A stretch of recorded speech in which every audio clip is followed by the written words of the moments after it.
बाबा साहब भीमराव अंबेडकर ने एक किताब लिखी, हु वर द शूद्राज, अर्थात शूद्र कौन थे।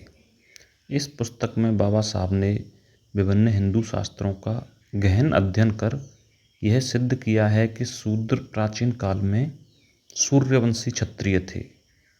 शूद्रों की सामाजिक स्थिति गिरने की वजह शूद्र राजाओं और ब्राह्मणों का झगड़ा था। शूद्रों के अत्याचारों से ब्राह्मण तंग आ गए और उन्होंने शूद्रों का उपनयन संस्कार करना बंद कर दिया। उपनयन संस्कार, जिसे यज्ञोपवीत भी कहते हैं, हिंदुओं का एक पवित्र संस्कार है। यह इतना महत्वपूर्ण है कि उपनयन संस्कार पूर्ण होने के बाद ही व्यक्ति द्विज कहलाता है। द्विज अर्थात जिसका जन्म 2 बार हो। प्रथम बार जन्म माँ के गर्भ से होता है और दूसरी बार ब्राह्मण द्वारा बालक का उपनयन संस्कार होने के बाद। इस दूसरे जन्म में सावित्री को माता और गुरु को पिता माना गया है। गुरु इसलिए पिता है कि वेद का ज्ञान देता है। अब चूंकि उपनयन संस्कार केवल ब्राह्मण ही करा सकता है और ब्राह्मण शूद्रों से प्रताड़ित है, तो उन्होंने निर्णय कर लिया कि शूद्रों का उपनयन नहीं करेंगे और फिर इस प्रकार चौथा वर्ण बना शूद्र। बाबा साहब अंबेडकर की इस किताब में कुल 12 अध्याय हैं, जिनमें उन्होंने प्रत्येक बात को ठोस आधारों पर सिद्ध किया है। अब मैं आपको विस्तार से इसके बारे में बताता हूँ। प्रथम अध्याय, इसका शीर्षक है शूद्र वर्ण की समस्या। वर्ण व्यवस्था की उत्पत्ति का ज्ञान ऋग्वेद के 10वें मंडल में है, जिसे पुरुष सूक्त भी कहते हैं। इन मंत्रों में विश्व की उत्पत्ति का वर्णन और चारों वर्णों ब्राह्मण, क्षत्रिय, वैश्य और शूद्र का वर्णन है, जिन्हें ईश्वर ने अपने शरीर से बनाया। और यह व्यवस्था चातुर्वर्ण व्यवस्था कहलाई, जिसके बारे में यह माना गया कि यह ईश्वर का आदेश है। प्रत्येक उन्नत समाज में श्रेणियां पाई जाती हैं। जैसे ईरान में 3 श्रेणियां थीं, पुरोहित, सैनिक, किसान। लेकिन किसी भी देश में यह श्रेणियां स्थायी नहीं रहीं, सिवाय भारत के, जहां इस चातुर्वर्ण व्यवस्था को ईश्वरीय बताया गया है, जिसमें ब्राह्मण सर्वोत्तम और माननीय है और शूद्र पतित है। यह आदर और अनादर की श्रृंखला विचित्र है। विश्व उत्पत्ति के बारे में भी ऋग्वेद में 2 प्रकार का वर्णन है। एक तो पुरुष सूक्त, जिसके अनुसार विश्व की उत्पत्ति पुरुष से हुई, और दूसरे वर्णन के अनुसार विश्व की उत्पत्ति शून्य से हुई। चातुर्वर्ण की व्यवस्था ब्राह्मणों द्वारा स्वार्थ सिद्धि के लिए चली गई राजनीतिक चाल और धोखा है।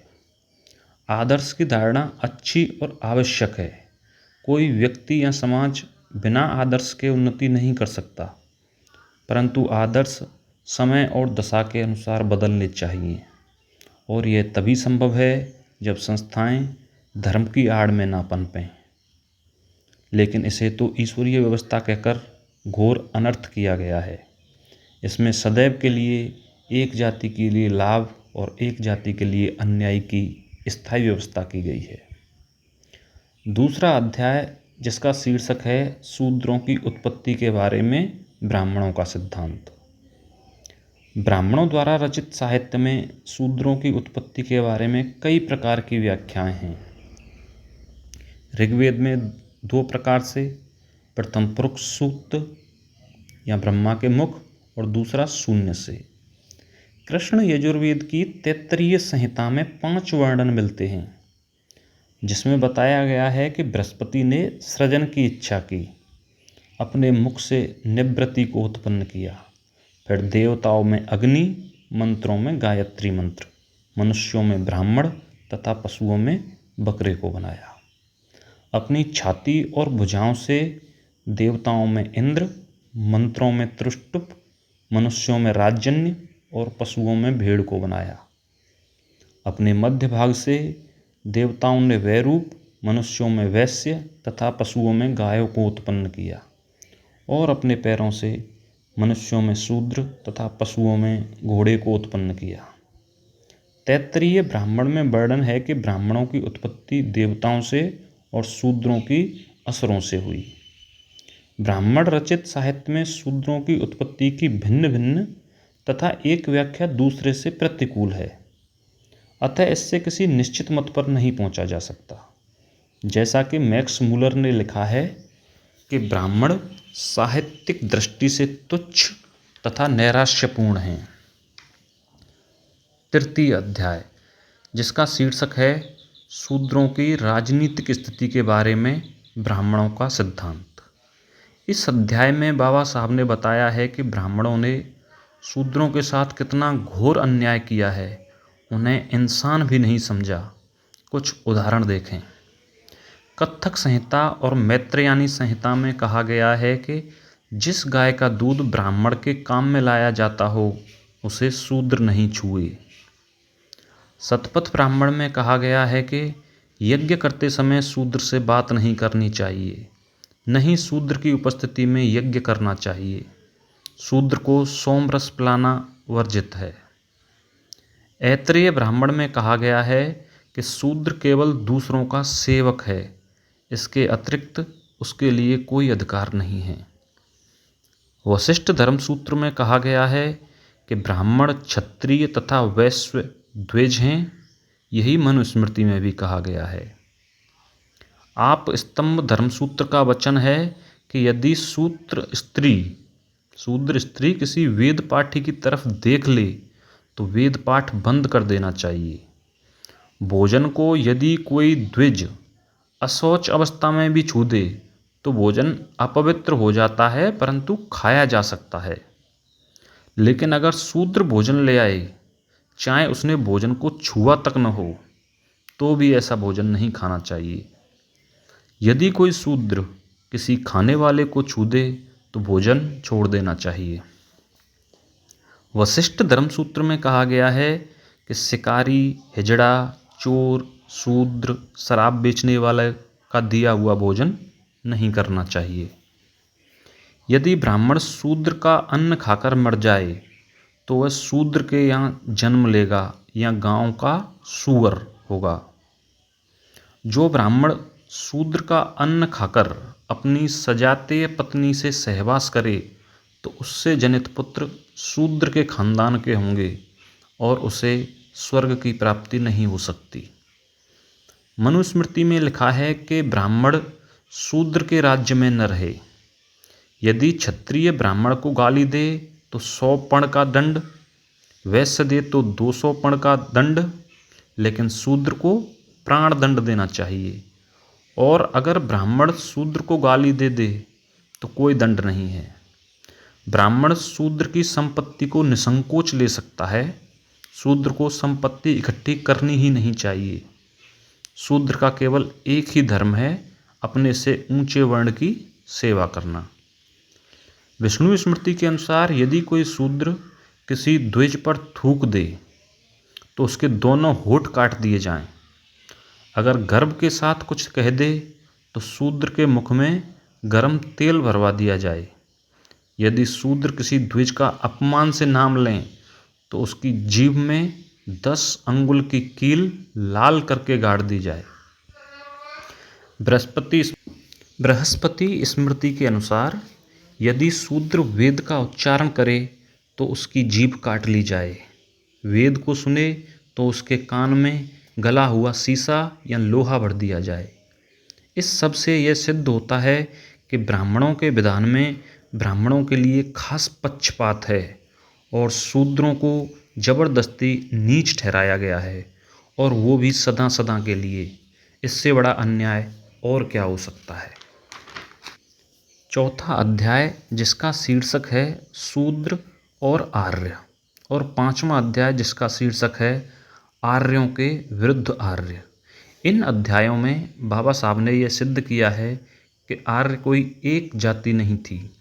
आर्य एक भाषा का नाम था जिसे बोलने वाले सभी आर्य कहलाते थे। इस बात का कोई प्रमाण नहीं है कि आर्य, दास और दस्यु भिन्न भिन्न जातियों के थे, और ना ही वेदों से यह सिद्ध होता है कि आर्यों का रंग दास और दस्युओं से अलग था।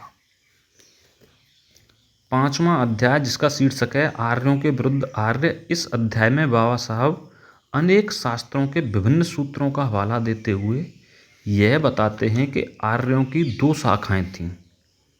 एक शाखा चातुर्वर्ण व्यवस्था को मानती थी और एक शाखा इस चातुर्वर्ण व्यवस्था को नहीं मानती थी। वास्तव में वेद 2 ही थे, ऋग्वेद और दूसरा अथर्ववेद। यजुर्वेद और सामवेद तो ऋग्वेद का ही भाग है। इसमें चातुर्वर्ण व्यवस्था को मानने वाली आर्यों की शाखा ऋग्वेद को और चातुर्वर्ण व्यवस्था को न मानने वाली आर्यों की शाखा अथर्ववेद को मानती थी। लेकिन जब तक इन दोनों शाखाओं में वैमनस्य या विरोध था तब तक अथर्ववेद को मान्यता नहीं दी गई। जब वे आपस में मिल गए तो अथर्ववेद को ऋग्वेद के बराबर माना जाने लगा। 6वां अध्याय इसका शीर्षक है शूद्र और दास। शूद्र शब्द निकला है सुख अर्थात दुख प्लस द्र अर्थात वेदित। इसका अर्थ हुआ जो दुख से वेदित है। यह सिर्फ शब्दार्थ पर बना है।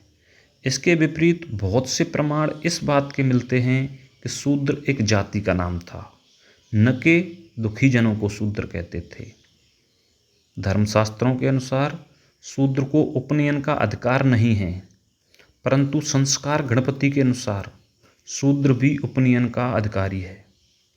मनु स्मृति और विष्णु स्मृति के अनुसार जहाँ का राजा शूद्र हो वहाँ ब्राह्मण न रहे। इसका अर्थ है कि शूद्र राजा भी होते थे। महाभारत के शांति पर्व में युधिष्ठिर को उपदेश देते हुए शूद्रों को भी मंत्री रखने की बात कही गई है। 7वें अध्याय का शीर्षक है शूद्र क्षत्रिय हैं। डॉक्टर अंबेडकर बताते हैं कि महाभारत में पैजवन नामक सम्राट का जिक्र है जो कि शूद्र था और पैजवन के पुत्र का नाम सुदास था। सुदास का वर्णन कई अन्य शास्त्रों में भी आता है। यहाँ अंबेडकर प्रोफेसर वेबर के कथन का उल्लेख करते हैं कि वेबर ने पैजवन व सुदास को एक ही माना है और कहा है कि पैजावन अर्थात सुदास जो दान के लिए प्रसिद्ध था वही है जो ऋग्वेद का सुदास था। सुदास विश्वामित्र का यजमान था और शूद्र था। ऋग्वेद के 7वें मंडल से पता चलता है कि सुदास ने 10 राजाओं को एक साथ हराया था, जिसे 10 राज्य युद्ध कहा गया है। सुदास का राज्याभिषेक वशिष्ठ ने करवाया था। सुदास ने अश्वमेध यज्ञ किया था और वह महादानी कहलाता था। यहाँ अंबेडकर वेबर के एक और कथन का जिक्र करते हैं कि शूद्र आर्यों के यज्ञों में बुलाए जाते थे और आर्य भाषा बोलते थे। अतः शूद्र एक आर्य जाति का नाम था जो कि हिंदुस्तान में दूसरे आर्यों से पहले आए। अतः यह निसंदेह सिद्ध है कि शूद्र आर्य थे और क्षत्रिय थे। 8वां अध्याय इसका शीर्षक है वर्ण 3 या 4। सभी हिंदू और पश्चिमी विद्वान 4 वर्ण मानते हैं, जबकि प्रारंभ में वर्ण केवल 3 थे और इस बात के अनेक प्रमाण मौजूद हैं। ऋग्वेद के 10वें मंडल में पुरुष सूक्त के अतिरिक्त संपूर्ण ऋग्वेद में कहीं भी शूद्र का जिक्र नहीं है, जबकि अन्य तीनों वर्णों का जिक्र कई बार एक साथ आया है। और यह बात पूर्ण रूप से स्पष्ट हो चुकी है कि पुरुष सूक्त बाद में जोड़ा गया है। दूसरा प्रमाण तैत्तरीय व शतपथ ब्राह्मण नामक ग्रंथों का है, जिनमें केवल 3 वर्णों का कथन है। शूद्रों का पृथक वर्ण होने का कोई जिक्र नहीं है। पुरुष सूक्त तो एक जाल है ब्राह्मणों की श्रेष्ठता सिद्ध करने के लिए बुना गया है जो, और भी ऐसे कई जाल ब्राह्मणों के द्वारा बनाए गए हैं। अतः यह सिद्ध है कि आर्यों के वर्ण केवल 3 थे, शूद्र क्षत्रिय थे और चौथा वर्ण बाद में बना। 9वें अध्याय का शीर्षक है ब्राह्मण और शूद्र। इसमें अंबेडकर बताते हैं कि शूद्रों की स्थिति में गिरावट कैसे आई। इसका मुख्य कारण था शूद्र राजा सुदास और वशिष्ठ का झगड़ा। सुदास द्वारा वशिष्ठ से मतभेद होने पर सुदास ने विश्वामित्र को अपना पुरोहित बनाया। विश्वामित्र क्षत्रिय था जबकि वशिष्ठ ब्राह्मण था। विश्वामित्र और वशिष्ठ में शत्रुता थी। यह शत्रुता केवल दो पुरोहितों की शत्रुता नहीं थी, यह शत्रुता ब्राह्मण पुरोहित और क्षत्रिय पुरोहित की थी। ये वही विश्वामित्र है जिन्होंने गायत्री मंत्र की रचना की थी। इस बात से ब्राह्मण क्रुद्ध हो गए। सुदास ने वशिष्ठ के पुत्र को भी जिंदा जलवा दिया था। इस बात से भी ब्राह्मणों में ईर्ष्या का भाव पैदा हुआ। 10वां अध्याय, जिसका शीर्षक है शूद्रों का पतन। इसमें अम्बेडकर ने बताया है कि ब्राह्मणों ने शूद्रों से नाराज होने के बाद उनकी प्रतिष्ठा को गिराने के लिए कौन सा तरीका निकाला। यह तरीका था उपनयन संस्कार बंद करने का। ब्राह्मणों ने एकमत होकर शूद्रों का उपनयन संस्कार करने से इनकार कर दिया और इस तरीके से शूद्रों का पतन हुआ और ब्राह्मणों ने शूद्रों से बदला लिया। क्योंकि उपनयन के बाद ही यज्ञोपवीत धारण किया जाता है, अतः भिन्न भिन्न जगहों पर यज्ञोपवीत धारण करने या नहीं करने के आधार पर एक ही जाति के लोगों को कहीं शूद्र माना जाता है तो कहीं उन्हें द्विज भी माना जाता है। इसी आधार पर न्यायालय द्वारा विभिन्न निर्णय दिए गए हैं। जैसे 1926 में ईश्वरी प्रसाद बनाम राय हरि प्रसाद लाल के मामले में सुप्रीम कोर्ट ने बिहार के कायस्थों को क्षत्रिय माना। 1928 के मद्रास हाईकोर्ट के निर्णय के अनुसार कुछ मराठा शूद्र हैं। 1927 के एक अन्य मामले में मद्रास हाईकोर्ट ने मदुरा के यादवों को शूद्र निश्चित किया। संस्कार गणपति में लिखा है कि शूद्रों का उपनयन हो सकता है। इस अध्याय में अम्बेडकर यह सिद्ध करते हैं कि ब्राह्मणों द्वारा उपनयन कराने के अपने विशेष अधिकार का दुरुपयोग शूद्रों को पतित करने के लिए किया गया। यहाँ अम्बेडकर छत्रपति शिवाजी का उदाहरण देते हुए बताते हैं कि महाराष्ट्र और आसपास के ब्राह्मणों ने शिवाजी को शूद्र बताकर राज्याभिषेक करने से मना कर दिया और शिवाजी भी इतनी हिम्मत नहीं कर सके कि ब्राह्मण के अतिरिक्त किसी अन्य से राज्याभिषेक करा सकें, क्योंकि ऐसे राज्याभिषेक का कोई अर्थ न होता। शिवाजी ने बनारस के ब्राह्मण घाघ भट्ट से वैदिक रीति से उपनयन कराकर राज्याभिषेक करवाया और इसके लिए घाघ भट्ट को अत्यधिक धन दक्षिणा के रूप में दिया गया। दरअसल ब्राह्मण लोग सिद्धांतों के कायल न थे। जैसा समय होता था वैसा सिद्धांत बना लेते थे। ब्राह्मणों के सिद्धांत कैथोलिक पादरियों की तरह बिका करते थे। घाघ भट्ट का मत केवल रुपये पर निर्भर था, क्योंकि प्रारंभ में घाघ भट्ट ने भी शिवाजी को शूद्र बताकर राज्याभिषेक करने से मना कर दिया था। लेकिन जब दक्षिणा की रकम को बहुत अधिक बढ़ा दिया गया तो घाघ भट्ट तैयार हो गया और शिवाजी को क्षत्रिय बताने के लिए एक नई वंशावली तैयार की। इसके लिए शिवाजी द्वारा अपने मंत्रियों को भी बड़ी बड़ी रकम दी गई थी। यहाँ घाघ भट्ट ने राज्याभिषेक तो करा दिया, लेकिन जब सत्ता शिवाजी के वंशजों के हाथ से निकलकर ब्राह्मण पेशवाओं के हाथ में आ गई तो ब्राह्मणों ने शिवाजी को फिर से शूद्र कहना शुरू कर दिया। इस प्रकार इस किताब का जो सार है वह यही है कि चौथा वर्ण नहीं था। चौथा वर्ण ब्राह्मणों की एक राजनीतिक चाल की वजह से बना, जिसकी बाबा साहेब अम्बेडकर आलोचना